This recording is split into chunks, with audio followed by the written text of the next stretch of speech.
की बाबासाहेब म्हटले होते आरक्षण संपवलं पाहिजे. बाबासाहेब म्हणाले होते 10 वर्षानंतर आरक्षण संपवा, असं म्हणणाऱ्यांना सुजातदादा आंबेडकरांचं चोख उत्तर नेमकं सत्य काय पहा संपूर्ण व्हिडिओ. आता महाराष्ट्रामध्ये आणि भारतामध्ये एक रिझर्वेशन हटाव आंदोलन मोठ्या प्रमाणात चालू आहे आणि त्या रिझर्वेशन हटाव आंदोलनामध्ये जे लोक काम करतात, ज्यांना आरक्षण संपवायचंय, ते प्रत्येक ठिकाणी जाऊन एकच गोष्ट म्हणतात की बाबासाहेब आंबेडकर म्हणाले होते की 10 वर्षानंतर आरक्षण संपलं पाहिजे.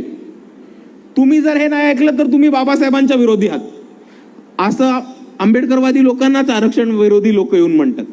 आता ह्यांना मला सोपा एक प्रश्न असतो की बाबासाहेब कुठे असं म्हणाले, किंवा कुठे जर बाबासाहेबांनी लिहिलं असेल तर कुठल्या पुस्तकात किंवा कुठल्या कादंबरीत किंवा कुठल्या स्पीचमध्ये किंवा कुठल्या व्हॉल्यूममध्ये हे बाबासाहेबांनी लिहिलंय हे स्पष्ट करा.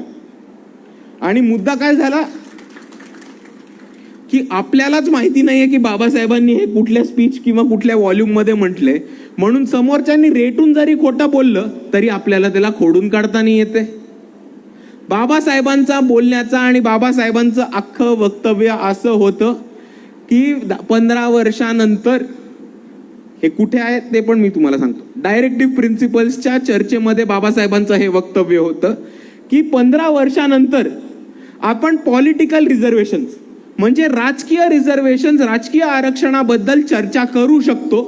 पण बाबासाहेब आंबेडकर असं कुठेही म्हटले नव्हते की नोकरीतलं किंवा शिक्षणामधलं आरक्षण हे संपलं पाहिजे.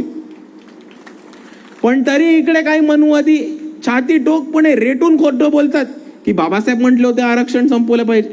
अरे ज्या माणसांनी आम्हाला आरक्षण दिलं ते कशाला बोलतील आरक्षण संपलं पाहिजे. हा व्हिडिओ आवडला तर लाईक करा, जास्तीत जास्त शेअर करा आणि विचारांचा हा प्रवास पुढे चालू ठेवा. जय भीम, जय संविधान, जय शिवराय, नमो बुद्धाय.